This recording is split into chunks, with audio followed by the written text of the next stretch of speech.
La voix de Keith Urban avait un poids différent ce soir-là. Ce n'était pas la confiance raffinée d'une superstar country, acceptant un prix ou faisant la promotion d'un nouvel album. Debout devant une salle remplie des personnalités les plus influentes d'Hollywood, il a regardé Nicole Kidman et a semblé momentanément oublier les caméras, le public et les années d'attention du public entourant leur mariage. Ce qui en est ressorti n'était pas un hommage répété, mais une réflexion profondément personnelle de la part d'un homme qui comprenait mieux que quiconque à quel point il avait failli perdre tout ce qui se trouvait désormais devant lui. Tout en parlant, Urban est revenu sur des souvenirs que la plupart des spectateurs ne connaissaient que par fragments. Il a décrit une période où la dépendance avait brouillé son jugement, déformé ses priorités et menacé de détruire l'avenir qu'il venait tout juste de commencer à construire avec Nicole. Le succès était déjà au rendez-vous. Les récompenses, les records et la reconnaissance de l'industrie devenaient des éléments réguliers de sa vie.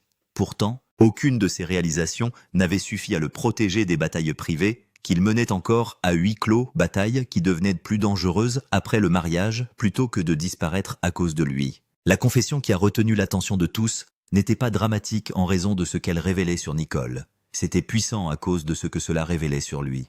Urban a ouvertement reconnu que sa femme s'était mariée avec un homme qui menait toujours des luttes non résolues, qu'aucun d'eux ne comprenait pleinement à l'époque. Il a admis qu'elle avait toutes les raisons de s'en aller lorsque ces problèmes sont apparus si peu de temps après leur mariage, mais elle a plutôt choisi de se tenir à ses côtés pendant l'une des périodes les plus sombres de sa vie. Pour de nombreuses personnes qui l'écoutaient, cela a recadré tout le récit de leur relation. Ce qui a rendu le moment particulièrement émouvant, c'est la façon dont Urban a décrit la réponse de Nicole pendant cette crise. Il n'y a pas eu de grandes déclarations publiques. Il n'y a pas eu de campagne médiatique soigneusement conçue pour protéger leur image.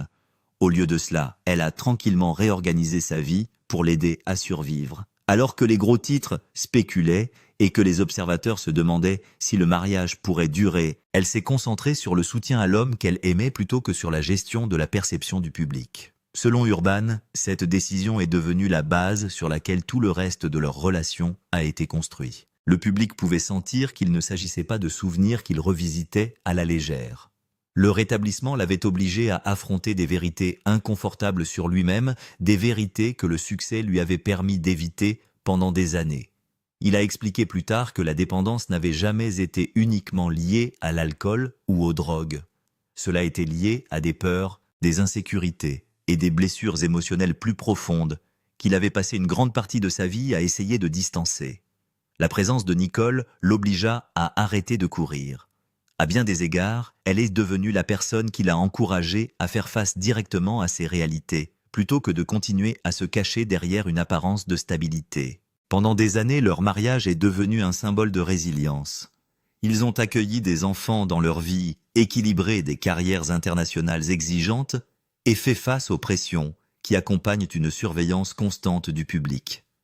De l'extérieur, il semblait qu'ils avaient surmonté avec succès les défis qui détruisent souvent les relations avec les célébrités. Les fans ont vu des apparitions sur le tapis rouge, des interviews affectueuses et l'image d'un couple qui appréciait vraiment la compagnie de l'autre. Pourtant, les commentaires d'Urban suggéraient que maintenir ce lien nécessitait beaucoup plus de travail que la plupart des gens ne l'imaginaient. Derrière chaque apparition publique se cachait l'effort constant visant à protéger quelque chose de fragile.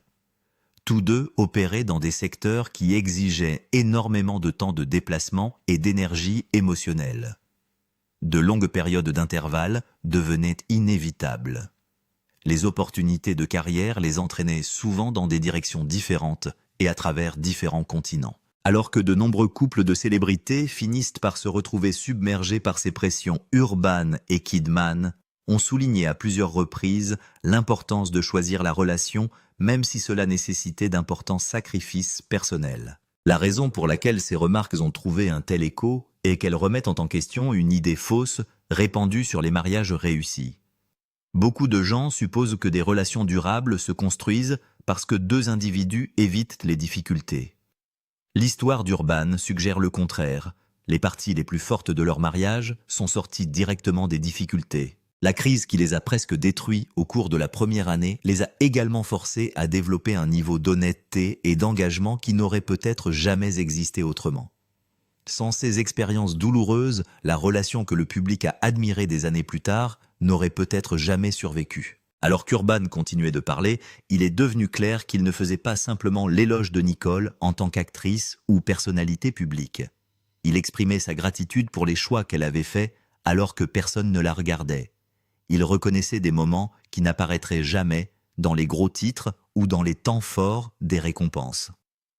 La femme honorée pour son parcours hors du commun était aussi à ses yeux celle qui a contribué à lui sauver la vie alors qu'il luttait pour la sauver lui-même. Cette distinction comptait plus pour lui que n'importe quelle réussite professionnelle que l'un ou l'autre avait accomplie. Pour ceux qui ont suivi leur relation au fil des années, le discours a rappelé que chaque histoire d'amour public contient des chapitres cachés. Les photographies glamour, les cérémonies de remise de prix et les couvertures de magazines ne révèlent qu'une fraction de la réalité. Derrière eux se cachent des conversations difficiles, des décisions douloureuses, des déceptions privées et des moments où les gens doivent décider si une relation vaut la peine de se battre. Les paroles d'Urban suggèrent que leur mariage a duré non pas parce qu'il était parfait, mais parce qu'ils ont tous deux choisi à plusieurs reprises de continuer à se battre pour cela, alors qu'il aurait été plus facile de s'en aller. Au moment où il s'éloigna du microphone, la pièce était tombée dans un autre type de silence. Ce n'était pas le silence du choc ou de la surprise, c'était le silence qui suit une véritable vulnérabilité. Pendant près de 20 ans, Keith Urban et Nicole Kidman étaient considérés comme l'un des couples les plus durables d'Hollywood. Cette nuit-là, ces aveux ont rappelé à tous que la véritable force de leur relation ne résidait jamais dans la gloire, le succès ou l'admiration du public. Elle a été trouvée dans les années difficiles, les moments incertains et l'engagement inébranlable qui les a portés à travers des défis capables de briser presque n'importe qui d'autre. Contrairement à de nombreux discours d'hommage à des célébrités qui semblent soignés et soigneusement répétés, ce qu'Urban a partagé ce soir-là avait une sorte de poids émotionnel qui a immédiatement calmé le public. Debout devant la foule, Urban a parlé ouvertement des premiers mois de leur mariage, comme il ne l'avait jamais fait auparavant. Il a expliqué que 4 mois seulement après le mariage, des dépendances auxquelles il n'avait jamais vraiment fait face ont presque détruit la relation avant même qu'elle n'ait eu la chance de commencer correctement. Il a décrit avoir commencé une cure de désintoxication au cours de la première année de mariage sans aucune certitude quant à la survie de la relation. Aucune tentative n'a été faite pour en adoucir la réalité ou la remodeler en quelque chose de plus facile à revisiter. Au lieu de cela, Urban a présenté cette période de sa vie comme le moment où il était le plus près de perdre la chose la plus importante qu'il ait jamais construite en dehors de sa carrière. Puis il a parlé de Kidman. Il l'a décrite comme quelqu'un qui avait surmonté tous les doutes, toutes les opinions extérieures et toutes les raisons pour lesquelles elle avait pu partir, choisissant plutôt de se tenir à ses côtés tout au long du traitement et du rétablissement. Urban a parlé d'elle avec un niveau de gratitude qui montrait clairement qu'il considérait sa décision de rester comme la raison pour laquelle leur mariage avait survécu. Les caméras à l'intérieur du théâtre ont filmé Kidman en train d'essuyer ses larmes, tandis que le public restait presque complètement silencieux. Le lendemain matin, des extraits du discours s'étaient répandus sur les réseaux sociaux et les médias de divertissement du monde entier. Le public y a répondu avec une véritable émotion, car il ne semblait pas fabriqué à des fins publicitaires. C'était profondément personnel. Les fans qui suivaient Urban et Kidman depuis des années l'ont décrit comme l'un des moments les plus émotionnellement honnêtes qu'ils aient jamais vus entre deux célébrités. Et c'est cette partie que vous ne voulez pas manquer. Ce discours a également permis de révéler à quel point les tensions existaient sous la surface du mariage depuis des années. Et comme d'habitude, certains fans ont immédiatement cherché des réponses, essayant de comprendre si le poids émotionnel derrière les paroles de Keith Urban indiquait que quelque chose de plus important se passait dans les coulisses. Parce que chaque fois qu'une relation majeure avec Hollywood commence à montrer des fissures, la spéculation avance rapidement. Et dans le cas de Keith Urban et Nicole Kidman, il n'a pas fallu longtemps pour que des rumeurs concernant une autre femme commencent à se répandre en ligne. Un nom apparaissait à plusieurs reprises dans les discussions des fans et sur les pages de potins de divertissement, Maggie Ball, la guitariste beaucoup plus jeune d'Urban qui avait tourné avec lui lors de récentes performances. Les fans ont commencé à revisiter des extraits de concerts, des interactions sur scène et de petits moments qui semblaient soudainement différents une fois que les gens commençaient à les regarder à travers le prisme d'éventuels problèmes relationnels. Lors d'un concert, Urban a semblé échanger brièvement une parole dans le combattant tout en faisant un geste vers Maggie sur scène, quelque chose que les fans ont rapidement fait circuler sur TikTok et les plateformes de médias sociaux comme une preuve supposée que le lien entre eux aurait pu s'étendre au-delà de la musique. À partir de là, Internet a fait ce qu'il fait toujours. Les vidéos ont été republiées, ralenties, analysées et transformées en théories. Les mèmes se propagent presque instantanément. Les blogs de divertissement ont amplifié les spéculations et des comptes internes anonymes ont commencé à affirmer qu'il y avait des tensions autour de la vie en tournée d'Urban depuis un certain temps. Même les commentaires faits en ligne par le père de Maggie ont été interprétés par certains fans comme alimentant les rumeurs plutôt que de les éteindre complètement. Et soudain, ce qui aurait pu commencer comme une chimie de scène inoffensive a commencé à se transformer en quelque chose de bien plus grand dans l'imaginaire du public. Mais la réalité est que rien de tout cela n'a jamais été confirmé. Ni Urban ni Maggie n'ont abordé publiquement directement les rumeurs, tandis que Kidman est resté typiquement silencieux sur les spéculations entourant son mariage. Et curieusement, ce silence n'a fait que rendre les gens encore plus convaincus que quelque chose de grave se passait à huis clos. Parce que dans la culture des célébrités, les gens interprètent souvent le silence comme une confirmation, même s'il n'y a rien de concret en dessous. Mais ces chuchotements ont inévitablement poussé les gens vers une question bien plus vaste. Si les fissures étaient déjà là, quand ont-elles réellement commencé à apparaître? Curieux de le savoir. Restez à l'écoute. Les premières fissures du mariage et comment ils les ont combattues. L'une des premières et des plus constantes pressions qui ont existé entre Kidman et Keith Urban était simplement le temps. Tous deux vivaient dans des industries qui exigeaient de longues distances loin de chez eux. Le programme de tournée d'Urban le plaçait souvent sur la route, pendant des mois se déplaçant de ville en ville, nuit après nuit, se produisant devant des publics de différents pays. Le travail de Kidman, en tant qu'actrice, a nécessité des sacrifices similaires, en tournant sur place pendant de longues périodes, souvent sur des continents complètement différents. Au fil du temps, ce type de séparation commence à créer un problème plus discret. Pas de conflit dramatique, pas de perturbation publique, mais quelque chose de plus subtil. Les conversations deviennent plus courtes. Les routines deviennent plus difficiles à synchroniser. Les mises à jour émotionnelles commencent à arriver après coup plutôt qu'en temps réel. Et même lorsque l'amour reste intact, le quotidien cesse d'être partagé comme autrefois. Pour les couples dans des circonstances normales, ce changement peut être difficile. Pour les couples vivant sous l'attention du monde entier, cela devient encore plus compliqué, car chaque ajustement se produit sous l'œil extérieur. Il y avait aussi les pressions constantes liées au passé d'Urban. Son histoire de dépendance dont il avait parlé ouvertement au fil des ans restait un élément déterminant de la façon dont il se comprenait. Le rétablissement n'est pas un événement unique, mais un processus continu. Et cette réalité signifiait que lui et Kidman avaient passé des années à surmonter les répercussions émotionnelles de ce qui s'était passé au début de leur mariage. Même en stabilité, il y a de la mémoire. Même dans la routine, on prend conscience de ce qui était autrefois en danger. Et cette prise de conscience, bien qu'elle soit ancrée à certains égards, peut également ajouter du poids à une relation déjà tendue par le temps et la distance. Et voici quelque chose qui a vraiment affecté la relation. En 2006, des allégations ont été formulées au cours de la première période de réadaptation de Keith Urban, ce qui a ajouté encore plus de pression à la relation déjà en évolution rapide du couple. Le mannequin Amanda Wyatt a affirmé dans des interviews qu'elle avait été impliquée avec Urban et a suggéré que la relation chevauchait ses fiançailles avec Nicole Kidman, affirmant que les rencontres se seraient poursuivies jusqu'à peu de temps avant leur mariage en juin 2006. Les allégations se sont rapidement répandues dans les tabloïds de l'époque, même si elles n'ont jamais été prouvées ou confirmées devant les tribunaux, et ni Keith Urban ni Nicole Kidman n'ont abordé publiquement les détails.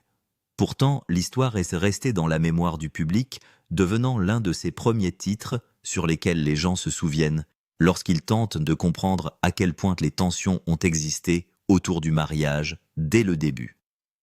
Malgré la tension, ce qui ressort, c'est la façon dont ils ont essayé délibérément et publiquement. Ils n'ont pas traité leur mariage comme quelque chose qui se maintiendrait tout seul. Au lieu de cela, ils ont construit un ensemble d'habitudes et d'accords clairs autour de cela, et tous deux ont parlé de ces choix au fil des ans, dans le cadre d'un effort sérieux pour protéger la relation. Ce n'étaient pas des idées vagues. Il s'agissait de règles pratiques destinées à gérer une vie constamment partagée entre voyage-tournage et tournée. Au centre de tout cela se trouvait une limite ferme de temps d'intervalle.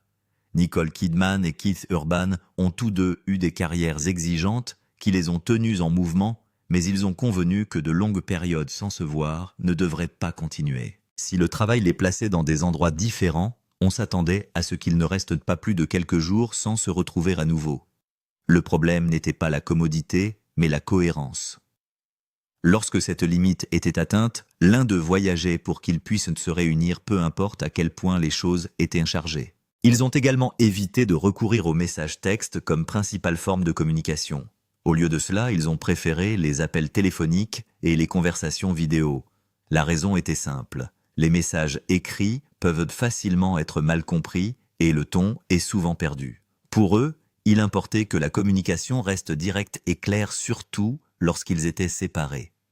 Même la distance ne réduisait pas le besoin d'une véritable conversation. Ils voulaient un contact immédiat et humain non filtré par des messages courts et peu clairs. Urban a également gardé une routine petite mais régulière pendant sa tournée. Lors de chaque concert, il appelait Kidman pendant le rappel. Ce fut un bref instant au milieu d'une représentation, mais il le répéta soir après soir. Il s'enregistrait, lui disait comment se déroulait le spectacle, puis retournait sur scène.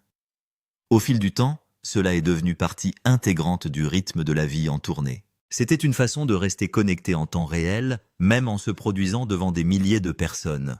Kidman, pour sa part, considérait la vie de famille comme une priorité évidente. Elle a déclaré que si jamais elle devait choisir entre le travail et la famille, la décision ne serait pas difficile. À différents moments, elle s'est retirée des projets de films afin d'être présente pour leur fille. Sunday Rose, née en 2008, et Faith Margaret, née en 2010.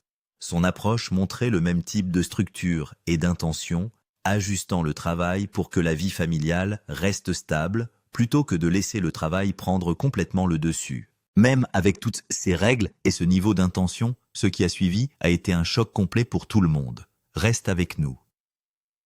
Le divorce et la confession d'Urban.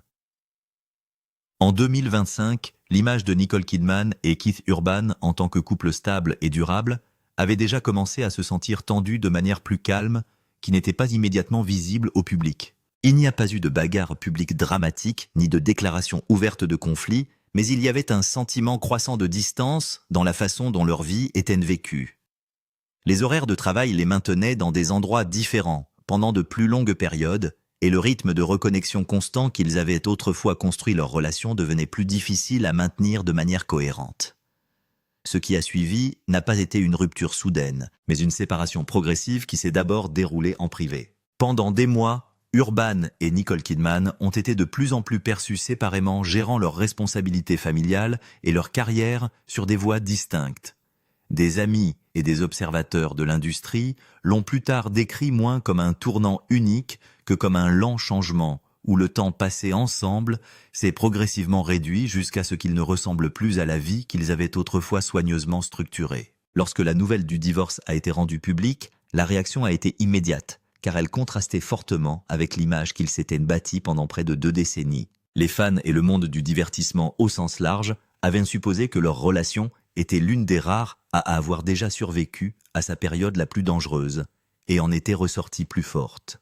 L'annonce a forcé une réévaluation de cette croyance, non seulement à leur sujet, mais à propos de l'idée des mariages à long terme de célébrités en général. Peu de temps après la confirmation de la séparation, Urban s'est exprimé publiquement dans une réflexion brève mais émouvante qui a mis une chose au clair. La fin n'était pas liée à un seul événement traumatisant.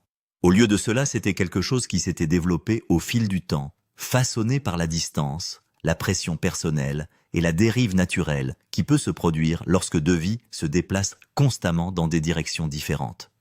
Il ne l'a pas présenté comme un blâme, mais comme un épuisement dû à la tentative de maintenir quelque chose qui ne correspondait plus au rythme de leur vie quotidienne. Dans les coulisses, l'accent restait mis sur l'intimité et la stabilité en particulier pour leurs enfants. Les 2 parents ont continué à présenter une approche unie en matière de responsabilité familiale, même après la fin de leur mariage. Il n'y a eu aucune controverse publique, aucune bataille médiatique prolongée et aucune tentative de réécrire le passé en temps réel. Ce silence à sa manière reflétait le même modèle qui avait défini une grande partie de leur relation contrôlée délibérée et tenue à l'écart d'un spectacle public inutile. En fin de compte, le divorce n'a pas effacé ce qui avait précédé, mais il a clôturé le chapitre d'une relation longtemps façonnée par des efforts, une structure et un ajustement constant.